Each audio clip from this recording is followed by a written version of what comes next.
Back then, we believed we had a complete understanding, that the wish to live outdoors emerged naturally with the arrival of summer. A tangible need for which we could provide tangible solutions. However, our thinking propelled us even further to understand not only who we were, but also who we wanted to become.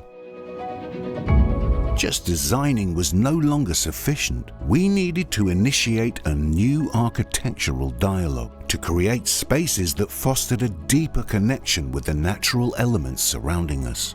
Light profoundly influences the regulation of the circadian rhythm, and the human eye serves as the gateway for light to enter.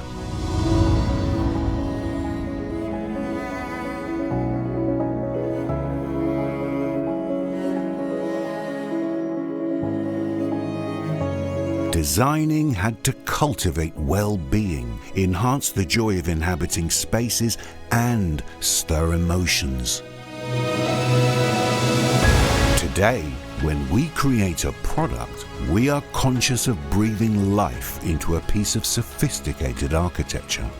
If our outdoor solutions are chosen every day across the globe, much of it is owed to this newfound and extraordinary knowledge, capable of meeting primal needs that humans have never forgotten.